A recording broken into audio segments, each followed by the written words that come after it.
예, 오늘 여호수아 18장에 있는 말씀은 지난 16장, 17장에서는 이제 그 요셉 지파와 유다 지파가 이렇게 저기를 받았습니다. 땅을 받았는데요. 이제 18장에서는 사람들이 움직이질 않는 거예요. 그래서 여호수아가 여기서 너네들 왜 가만히 있냐, 빨리빨리 움직여 땅을 받아라, 그런 어떤 내용이라고 볼 수가 있습니다. 그래서 이 같은 똑같이 야곱의 후손이지만 유다 지파나 그 요셉 지파 같은 경우는 적극적으로 나와서 우린 땅이 이거 가지고는 안 돼요, 더 주세요, 막 이렇게 하는데 나머지 지파들은 땅 받을 생각을 안 하고 있는 거예요. 그냥 가만히 있는 거예요. 여기가 좋사오니 요단 땅, 요단강도 건넜겠다.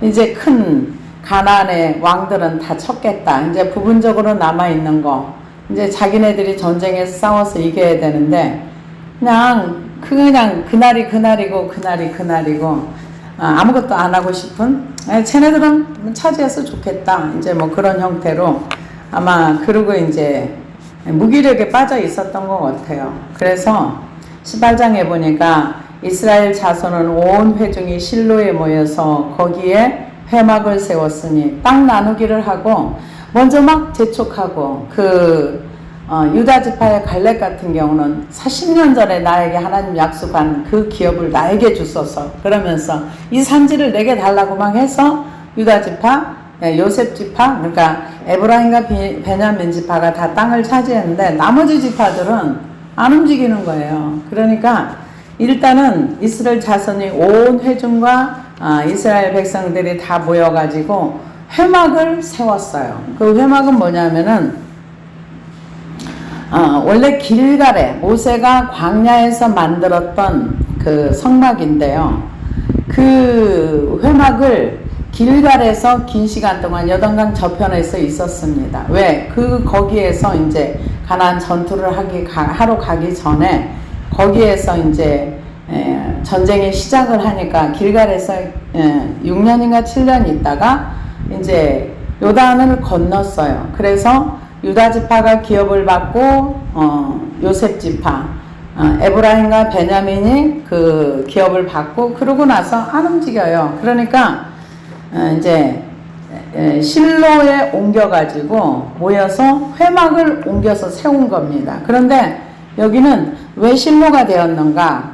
신명기 12장 5절에서 11절 14절 보니까 오직 너희의 하나님 여호와께서 자기의 이름을 두시려고 너희 모든 지파 중에서 택하신 곳인 그 계실 곳으로 찾아 나아가서 너희는 너희의 하나님 여호와께서 자기 이름을 두시려고 택하신 그곳으로 내가 명령하는 것을 모두 가지고 갈지니 곧 너희의 번제와 너희의 희생과 너희의 11조와 너희의 손의 거제와 너희가 여호와께서 원하는 모든 아름다운 서원물을 가져가고 오직 너희는 한 지파 중에 여호와께서 택하실 그곳에서 번제를 드리고 내가 내게 명령하는 모든 것을 거기서 지켜서 행할지라.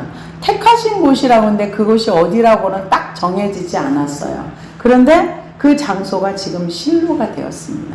택하신 그곳에 가라 했는데 하나님께서 어느 지명을 딱 지정해서 야 거기가 성막을 세울 곳이야 이렇게 얘기하지 않고 택하신 곳이 있다 이렇게 얘기를 했어요. 그것은 여호수아가 그것을 이제 기도해서 찾았겠죠. 하나님께서 택하신 곳이 어디입니까? 물어봤을 때 아마 알려줬겠죠. 근데 여기에는 그런 내용은 없습니다. 성경에 내용은 없는데 어쨌든 실로에 모여가지고 회막을 세웠고, 근데 실로라는 뜻이 평화를 나타내는 말인 샬롬과 그 어원이 같습니다. 그러므로 실로는 평온의 처소, 안식의 처소라고 말할 수 있습니다. 그래서 이 장소가 어디냐면 베델 북편 세겜으로 올라가는 큰 길 동편에 위치해 있는데 이게 지금 사사기 21장 19절에 나와 있습니다. 예루살렘에서 북쪽으로 약 30km 정도 됩니다.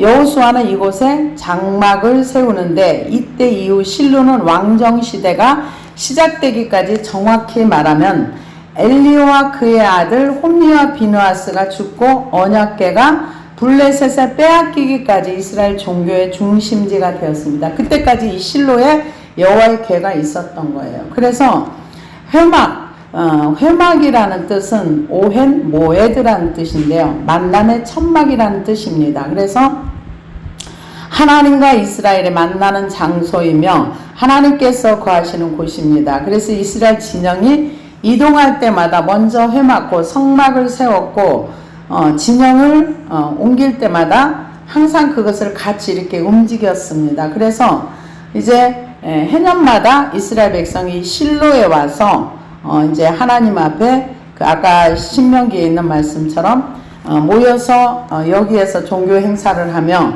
하나님 앞에 이렇게 그 제사를 드렸습니다. 그래서 실로 그 뜻은 아까도 말씀을 드렸지만 안식이란 뜻도 있습니다. 그래서 그것은 하나님의 안식처로서 하나님의 백성들이 안식하면서 평화롭게 그곳에서 살 수 있는 그 장소로서 합당해서 그 성막을 길갈로부터 실로로 옮겨졌습니다. 그래서 이 회막이라는 뜻은 전에도 한번 말씀드렸는데요.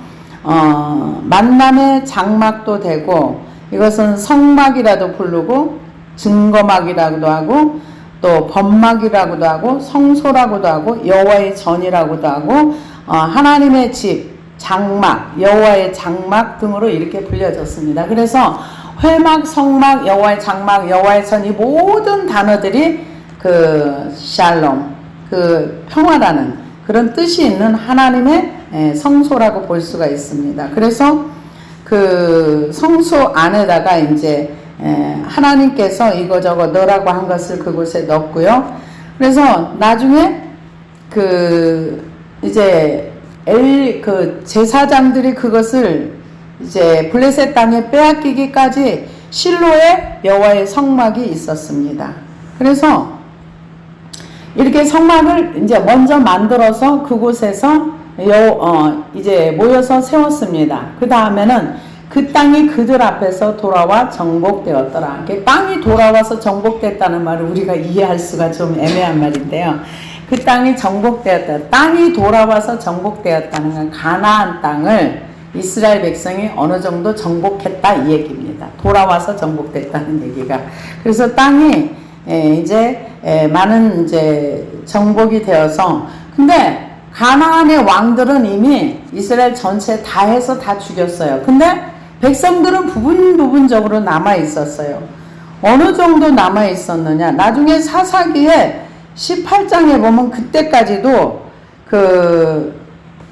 이게 정복이 안 된 지역이 있었어요. 사사기 18장 1절에 31절을 보면은 그때 이스라엘 왕이 없었고 단 지파는 그때 거주할 기업의 땅을 구하는 중이었으니 이는 그들이 이스라엘 지파 중에서 그때까지 기업의 분배를 받지 못함이라. 하나님의 집이 실로에 있을 동안에 미가가 만든 바 새긴 신상이 단 자손에게 있었더라. 이게 우리가 이렇게 이해하면 됩니다. 하나님께서 우리에게 예수님이 십자가의 죽으심으로 말미암아 사단의 머리는 완전히 깼어요. 사단의 머리는 완전히 정복을 했어요. 이 세상 임금이 심판을 받았어요. 근데 우리가 하나님의 기업을 받기 위해서는 이미 하나님이 사단 머리의 왕은 완전히 깨뜨렸어요. 그러면 우리는 뭐를 해야 되는가? 어떻게 기업을 받는가? 철저하게 예수님을 따라가면서 자기를 부인하고 자기 십자가를 지고 주님을 따라가면서 주님이 우리 앞서가시면서 주님과 동행하면서 주님이 행하시는 일에 순종하면서 따라가면 넓은 기업을 받을 수 있습니다. 근데 그것을 하지 않냐면 이미 왕은 처리되었으나 내가 아무것도 하지 않냐면 여전히 가나안 땅에 그 가나안 원주민 밑에서 사는 거예요. 죄의 밑에서 산다는 거예요. 여전히 죄가 나를 주장하고 그 가나안 원주민을 이기지 못하듯이 그냥 같이 더불어 사는 거예요. 가나안 민족과 이미 다 대가리는 다 쳐서 없앴는데도 불구하고 기업을 못 받는다는 얘기예요. 그래서 하나님의 나라의 세계는 굉장히 정확한 세계입니다. 내가 아무것도 하지 않냐면 아무것도 받을 수 없어요. 왜? 주님이 이미 다 해놓으셨지만 내가 해야 할 몫이 있는 거예요. 내가 말씀을 따라갈 수도 있고 말씀을 따르지 않을 수도 있고. 그래서 항상 이 성경 제가 여러 번 말씀을 드리지만 어젠가 그제는 그 찬양이 계속 올라오더라고요. 좁은 문 좁은 길. 우리가 좁은 문 좁은 길을 걸어가서 하나님의 기업을 받으려면 노래만 한다고 받아치는 게 아니에요.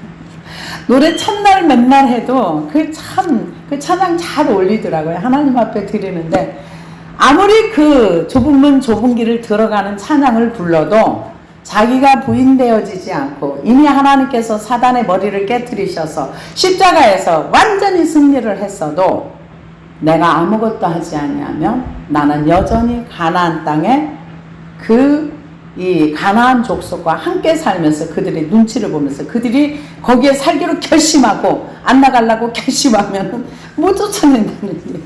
그는 오직 주님께서 우리에게 주신 말씀에 순종해서 그 믿음으로 나아갈 때 그게 가능한 겁니다. 근데 안 되는 거예요. 그래서 땅은 목종을 했지만 아직 지파들이 땅을 못 받았습니다. 루벤, 갓, 므낫세, 유다, 에브라임 이 지파들은 땅을 받았어요. 그런데 베냐민, 시므온, 스불론, 이사갈, 납달리, 아셀, 단 이 지파들은 아직 못 받았어요. 땅은 받았는데 못 받은 거예요. 이상하죠? 땅은 받았는데 못 받았다. 땅은 이미 다 받았어요. 근데 못 받은 거예요. 그래서 이제 못한 그 사람들에게 여호수아가 얘기를 합니다. 그러나 이스라엘 자손 중에 그 기업의 분배를 받지 못한 자가 아직도 7지파라. 여호수아가 이스라엘 자손에게 이르되 너희가 너희 조상의 하나님 여호와께서 너희가 주신 땅을 점령하러 가기를 어느 때까지 지체하겠느냐. 안 가는 거예요. 안 움직이는 거예요. 여기가 좋사오니 그냥 가만히 있는 거예요. 움직이지 않으면 하나님도 가만히 계세요. 우리가 움직여야 주님이 함께 하십니다. 안 하는 거예요. 그러니까 이 실로에다가 회막을 세워놓고 재촉하는 겁니다. 왜 가만히 있어? 빨리 좀 해. 움직여. 이미 다 받은 거나 똑같아. 너희들이 전쟁하기만 하면 하나님이 도와주시고 하나님께서 하실 거야. 그러니까 빨리빨리 해. 이제 그 얘기라고 봐야 되겠죠. 그런데 가만히 있는 거예요. 그러니까 여호수아가 얘기를 합니다. 어느 때까지 지체하겠느냐. 너희는 각 지파에 3사람씩 선정하. 이미 제비 뽑았어요. 근데 안 움직이는 거예요. 근데 또 얘기하는 거예요. 안 움직이니까 내가 그들을 보내리니 그들이 일어나서 그 땅에 두루 다니며 그들의 기업에 따라 그 땅을 그려가지고 내게로 돌아올 것이라. 안 움직이는 사람들에게 이제 움직이라는 거예요. 뭘 움직이는가? 그럼 그려봐. 그네들이 이거를 어디에서는 이렇게 얘기를 하죠. 뭐라고 얘기하냐면 이 내용과 다릅니다. 이거는 다른 얘기니까 오해하지 마세요. 뭐냐면은 보통 우리가 이제 그 믿음을 얘기할 때 저는 이런 설교를 참 많이 들었던 기억이 나요. 앞으로 네가 얻을 거에 대한 상상을 해. 상상을 해서 그것이 될 줄로 믿고 그것이 될 때까지 기도를 해. 질병이 있어? 그럼 질병이 났을 때까지 기도를 해. 뭔가 이루고 성취하고 싶은 게 있어? 그럼 성취하고 싶은 것이 그걸 그림으로 그려놓고 그것이 이루어질 때까지 기도해. 이거하고 다른 얘기입니다, 여러분. 이 얘기는 지금 그 얘기는 무에서 내가 아무것도 없는 데서 내가 믿음이 없는데 그거를 막 붙들고 이루어지게 기도해라. 어떤 사람이 이루어지기도 해요. 근데 그건 나의 목적을 위한 겁니다. 근데 여기에서는 이 내용은 이미 하나님이 다 기업으로 줬어요. 다 받으면 돼요. 근데 뭐를 안 하기 때문에 못 받는가? 전쟁을 안 하기 때문에 못 받는 거예요. 움직여야 되는데 안 움직여서 못 받는 거예요. 그러니까 너네들이 가가지고 너희들이 얻을 땅이 어떤 건지 실제로 발로 다녀서 걸어 다녀보고 그리고 네가 얻고 싶은 땅을 그림으로 그려와. 지금 그 얘기예요. 이건 이미 요단강을 건넌 사람들, 믿음이 있는데도 움직이지 않는 사람들, 하나님을 믿지 않는 사람들에게 하는 얘기가 아닙니다. 할 수 있는데 안 하는 사람들, 기도할 수 있는데 안 하는 사람들, 뭔가 성취할 수 있는데 움직이지 않는 사람들, 절망에 빠져서 에이 될 대로 되라지 뭐, 여기까지 온 것도 은혜인데 뭐, 이러고 주저앉아 있지 말라는 거예요. 지금 이분들은 알아요. 똑같이 나와서 똑같이 출애굽을 해서 똑같이 요단강을 건너서 기업들을 이미 받았어요. 근데 안 움직이는 거예요. 기도할 수 있는데 기도 안 하는 거예요. 얼마든지 전쟁할 수 있는데 안 하는 거예요. 안 하는 거에 핑계가 엄청 많아요. 뭐 이래서 안 하고 저래서 안 하고. 근데 여기도 지금 안 하는 거예요. 그러니까 그려가지고 와. 너네들이 발로 밟고서 그리고 그려가지고 와. 그렇게 얘기를 합니다. 그래서 7 부문으로 나누되 유다는 남쪽 자기 지역에 있고 요셉 족속은 북쪽에 있는 그들의 지역이, 이미 그 받은 지역은 하지 말고, 왜 여기는 이미 기업을 받았으니까 이쪽은 빼고 그 땅을 7 부문으로, 그러면서 그들의 땅을 7 부문으로 나누되 유다는 남쪽 자기 지역에 있고 요셉 족속은 북쪽에 있는 그들의 지역에 있으니, 그 나머지 땅을 얘기하는 겁니다. 이미 받은 것을 욕심내지 말라는 거죠. 그 땅을 7 부분을 그려서 이곳 내게로 가져오라. 그러면 내가 여기서 너희를 위하여 우리 하나님 앞에서 제비를 뽑으리라. 이미 제비 뽑았는데 또 안 움직이니까 또 너네들이 원하는 땅을 돌아다니면서 그려갖고 와. 지금 그 얘기입니다. 그래서 레위 사람은 너희 중에서 분깃이 없나니 여호와의 제사장 직분이 그들의 기업이 됨이며 각각 루벤과 므낫세 반 지파는 요단 저편 동쪽에 이미 기업을 받았나니 이는 여호와의 종 모세가 그들에게 준 것이라 하더라. 이게 레위 사람은 분깃이 없습니다. 기업을 안 줬어요. 그 양을 칠 수 있는 들과 집과 약간의, 그러니까 목초지와 집과 들, 이걸 줬어요. 그리고 11조와 첫열매와 제사 드릴 때 나오는 그런 것들을 제사장들에게 다 레위 지파에 이렇게 주게 되어 있기 때문에 12지파가 레위 지파 하나 먹여 살리는 그렇게 어렵지 않습니다. 하나님은 충분히 그것을 할 수 있는 분이기 때문에요. 근데 제가 며칠 전에 어떤 목사님이 이렇게 오셔서 얘기하는 걸 들었는데 제가 참 이 시대가 지금 그 사사시대와 같지 않나 이 생각을 하면서, 그분 목사님 따님이 4분이 계세요. 근데 중매가 들어와서 중매를 하는데 그 남자분들이 2가지를 하라고 그러니까 나는 목사 딸 너무 부담스러워. 나는 이제 상가 안 갈래. 그러고 선받다가 톡낀 사람들이 여러 번 있더라고요. 목사 딸이기 때문에 시집을 못 가는 거예요. 왜 목사 딸인데 시집을 못 가느냐? 우리의 믿음의 현주소입니다. 매 주일 와서 주일 예배 드려야 돼. 수요, 우리는 금요 예배를 안 드리는데 수요, 금요 예배 드려야 돼. 그리고 술, 담배 하면 안 돼. 이 조건에 걸려가지고 청년들이 여자는 마음에 드는데 나는 목사 딸이기 때문에 장가 안 가. 이러고 도망간 사람이 한둘이 아니라는 거예요. 그러면서 그 딸들 중에 하나는 중국에서 중학교를 하고 필리핀인가 어디에서 고등학교를 하고 미국에서 대학을 하고 대학원까지가 하고 돌아온 딸이 있어요. 근데 그 딸도 얼마 전에 선을 봤는데 목사 딸이라고 해서 남자한테 채였다고, 엄마 우리 어떻게 시집가 이랬다고 그래서 참, 내가 그래서 그런 얘기를 들으면서 하는 얘기가, 그런 인간들한테 시집 안 가는 게 100번 낫다. 뭘 그런 사람들한테 시집 가려고 그러냐 그랬더니, 그러냐고 내가 그랬어요. 그랬더니 지가 좋아하는데 그쪽이 체이니까 그렇죠 이러더라고요. 그래서 감정으로만 인생 사는 거 아니야. 믿음의 주여 온전케 하시는 예수를 바라보면서 같이 걸어갈 사람이 아니라면 아예 그런 사람들 시집 안 가는 게 100번 나아요. 내가 그랬더니 그렇긴 하지 그러더라고요. 그렇긴 하지. 근데 여기는 지금 그 레위 지파 사람들에게 기업을 안 줬어요. 왜? 주만 바라보면서 주님을 신뢰하라고. 그러면 하나님께서 채우신다고. 그렇게 하셔서 확실하게 레위 지파에게는 기업을 안 줬습니다. 근데 나머지에게는 다 기업을 줬어요. 그러니까 레위 지파는 뭘 해야 되는가? 하나님에 대해서 열심히 배우고 공부하고 하나님에 대해서 자기가 배우고 안 것을 사람들에게 가르쳐서 사람들이 두 가지를 사람이 못합니다. 이것도 하고 저것도 하고 못해요. 그래서 하나님을 열심히 배우고 가르쳐서 열심히 먹고 살고 노력하고 힘쓰는 사람들에게 하나님 나라의 일을 가르쳐주고 하나님에 대해서 가르쳐줘야 돼요.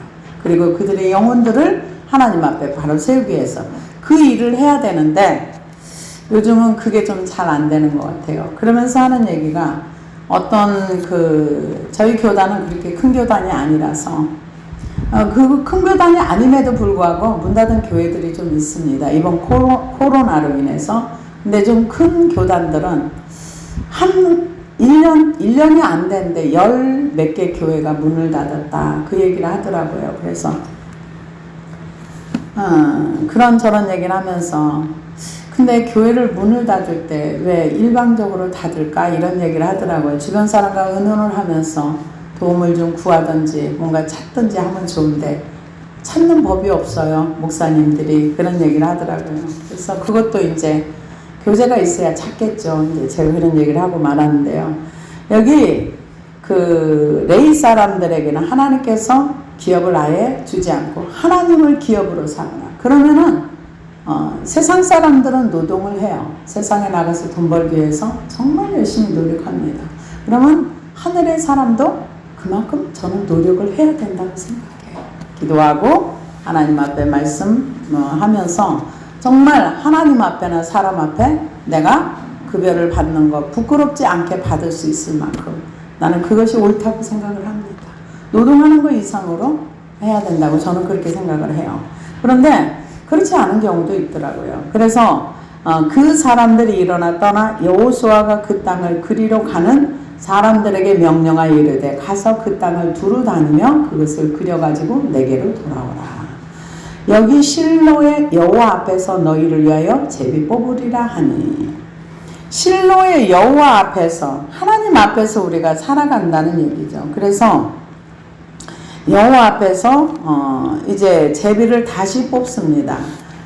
그래서 그 사람들이 가서 그 땅을 두루 다니며 성읍들을 따라서 일곱 부분으로 책에 그려서 실로 진영에 돌아와 여호수아에게 나아오니 이제 전체 이미 받은 유다 지파와 에브라임과 베냐민 지파 말고 그리고 나머지 므낫세 지파와 에브라임 지파 이 지파 말고 나머지 이제 땅을 받지 못한 지파들을 돌아다니면서 이제 그려가지고 왔습니다. 그래서 여호수아가 그들을 위하여 실로의 여호와 앞에서 제비를 뽑고 그가 거기서 이스라엘 자손의 분파대로 그 땅을 분배하였더라. 또 나눠줬어요. 나눠줬는데 아까 사사기 18장에 있는 말씀처럼 그때까지도 땅을 안 받고 안 움직인 사람들이 있었다는 거예요. 얼마나 즐깁니까?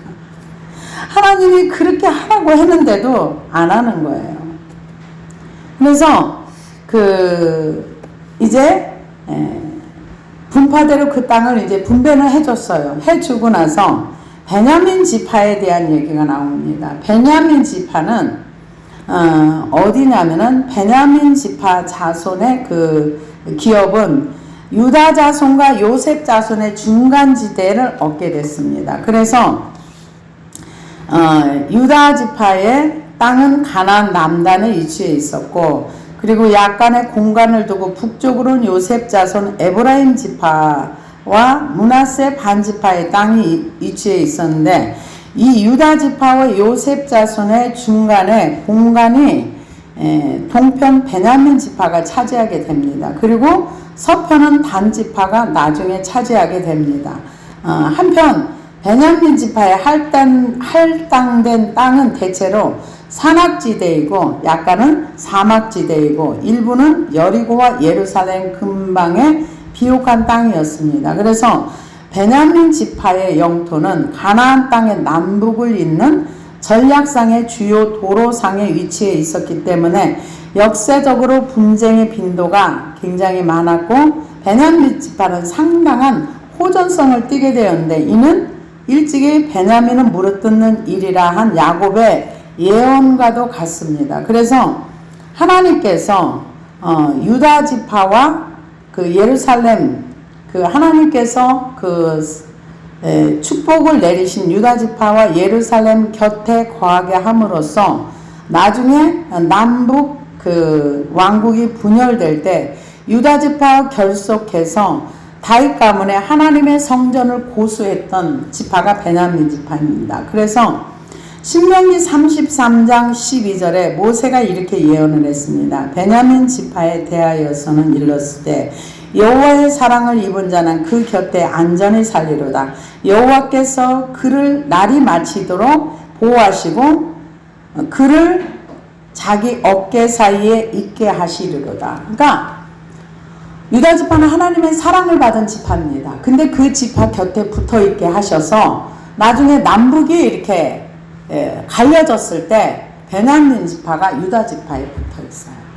나중에 첫 번째 왕이 베냐민 지파에서 나옵니다. 그래서 하나님의 사랑을 입은 자다 이렇게 표현을 합니다. 그래서 베냐민 지파 베냐민 자손 지파를 위하여 그들이 가족대로 제비를 뽑았으니 나머지 11절 말씀부터 이제 쭉 나오는 것은 베냐민 지파들이 성읍을 얻은 그 지역 이름입니다. 그래서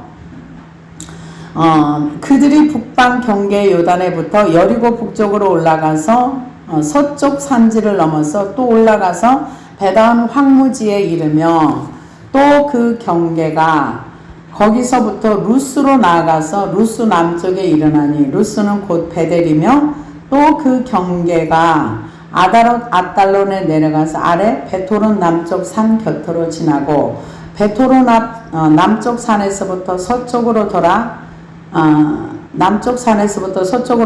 남쪽으로 향하여 유다 자손의 성읍 기럇 바알 곧 기럇 베다림에 이르러 끝이 되니 이는 서쪽 경계며 여기에서 베다원이라고 했던 그 루스는 우리가 잘 알고 있는 대로 16장에 나옵니다. 그래서 에브라임 지파의 남쪽 경계선에 위치한 것으로 되어 있는데 베냐민 지파의 경계도 여기가 같이 되어 있습니다. 그래서 베냐민 지파의 경계선이 이렇게 자기 그 지파 옆에 이렇게 있는 그런 쪽이라고 볼 수 있습니다. 그래서 벳호르는 이스라엘이 가나안 남부의 동맹군을 격파할 때 크게 승리한 곳이기도 하며 에브라임 지파의 경계선으로 언급되기도 합니다. 그래서 이 베냐민 지파는 좀 그렇게 강력한 지파는 아닙니다. 그래서 요셉과 이제 형제 베냐민 지파입니다. 그래서 하나님께서는 그 연약한 사람과도 함께 한다는 것을 볼 수가 있습니다. 그래서 강력한 유다 지파 또 강력한 요셉 지파 그 중간에 베냐민 지파를 넣어줬어요. 완충지로 넣어줬습니다. 그래서 그 유다 지파 하면 남쪽의 대표를 얘기하고 에브라임은 북쪽을 대표해요. 근데 그 사이에다가 베냐민 지파를 이렇게 넣어준 거예요. 그래서 그 사이에서 완충적 역할을 많이 했습니다. 그래서 땅을 분배하는데도 강하고 강한 사람을 같이 붙여놓은 게 아니라 그래서 나중에 분열 왕국이 됐을 때 에브라임이 북쪽을 대표하고 분열 왕국이 됐을 때 남쪽 유다 지파가 남쪽 그 다윗 그쪽을 대표를 합니다. 그래서 이 베냐민 지파가 중간에서 완충 역할을 하면서 동편에 12개의 성읍, 서편에 14개의 성읍, 총 26개의 성읍을 분배받습니다. 그래서 베냐민 지파의 성읍들은 험준한 중앙 산지, 고원에 위치합니다. 그래서 산지여서 경작지가 적고 강수량이 부족하여 좋은 땅이라 할 수 없지만 그러나 사통팔달 이렇게 열려있는 중간 도시, 교통이 되게 좋은 도시라고 볼 수가 있습니다. 그래서 그곳에 산당이 세워졌고 야곱이 이곳에 이제 제단을 쌓았고 이 후일의 북왕고가 성소가 되는 베델 그 열왕기상 3장 4절에 나오면 솔로몬의 성전이 세워진 그 기브온 땅 산당이 있고 기브온이 세워진 그 떡이 베냐민 지파의 땅입니다. 그러니까 완충지를 세워놓고 하나님께서 성전이 가까이 할 수 있도록, 물론 예루살렘에 세웠지만은 그곳에 이제 가까이 있는 베냐민 지파를 이렇게 하게 해주셨습니다. 그래서 남방 경계라고 나와 있는데요. 여기는 베냐민 지파가 남부 경계선이 상술되어 있는데, 이 경계선은 유다 지파와 이렇게 경계가 되어 있고요. 반대쪽으로는 이제 다른 지파하고 이렇게 경계가 되어 있습니다. 그래서 하나님께서 이 베냐민 지파에 대해서는 그렇게 강력하고 아주 적극적인 그런 지파는 아니지만은 강한 지파 사이에 놓고서 완충지 역할을 하고, 하나님의 성전도 베냐민 지파 땅에서, 그래서 나중에 항상 유다 지파와 베냐민 지파 함께하는 그런 내용이 나옵니다. 그래서 여기 아까 읽어 내려갔지만은 이제 쭉 여기 이제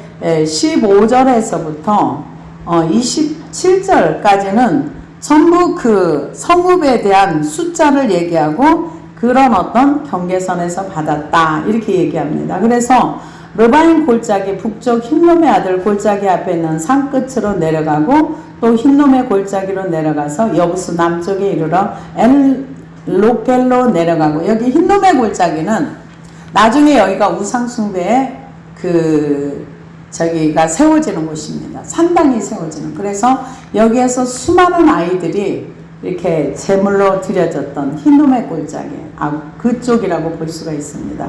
그래서 나머지 이렇게 쭉 내려가면서 20절에 보면 동쪽 경계는 요단이, 이는 베냐민 자손이 그들의 가족대로 받은 기업의 사방의 경계였더라. 베냐민 자손의 지파가 그들의 가족대로 받은 성읍들은 여리고와 벳 호글라와 에멕그시스와 이렇게 쭉 나오면서요. 나중에 28절에 보니까 셀라와 엘렉과 여부스 곧 예루살렘과 기브아과 기랴디니 14성읍이요 또 그 마을들이라. 이는 베냐민 자손이 그의 가족대로 받은 기업이었더라.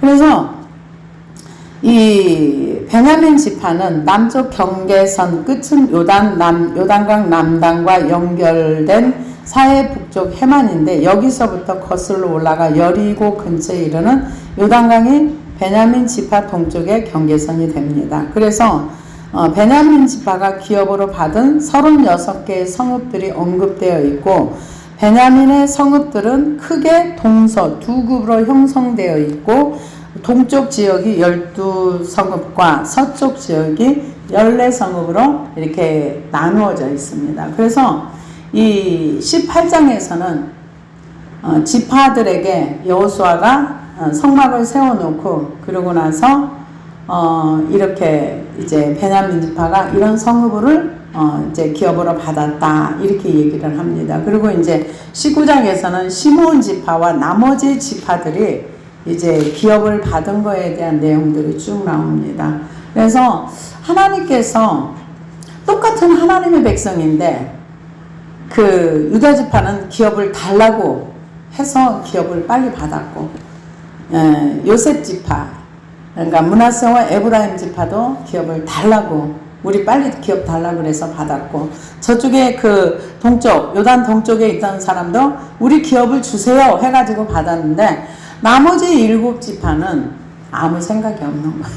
다른 지파들은 다 기업을 받고 거기에서 정착을 하고 하는데, 이 여호수아가 재촉을 해가지고 이제 가서 그려와 해가지고 이제 겨우 기업을 받는 그런 내용을 우리는 사사기를 통해서 봅니다. 그래서 똑같이 구원받은 하나님의 백성임에도 불구하고 어떤 사람들은 기업을 달라고 해서 적다고 하면서 더 달라고 그러면서 기업을 받는 사람이 있고, 아니면 자기 기업 몫이 분명히 올 것이 있는데 그냥 가만히 있어가지고, 오히려 여호수아가 재촉을 해서 왜 가만히 있어, 빨리빨리 해서 너네 기업으로 오더라. 근데 나중에 사사기에 보면은 이제 여호수아 다음엔 사사기인데 안 움직여요. 안 움직여. 근데 우리가 안 움직이면 하늘나라에 기업 못 받습니다. 저와 여러분들은 정말 우리가 최선을 다해서 하나님께서 내게 정해주신 기업과 분깃이 있습니다. 그것을 다 받으시기를 바랍니다. 내가 가만히 있는데 하나님이 아무리 재촉을 해도 내가 움직이지 않으면 하나님은 어떻게 할 수가 없는 거예요. 하나님께서 우리에게 정해준 그 기업이 있어요. 그거는 내 힘으로는 안 돼요. 하나님이 주시는 힘을 가지고 이미 하나님이 주시기로 작정된 것을 받을 수 있는 저와 여러분이 되기를 소원합니다.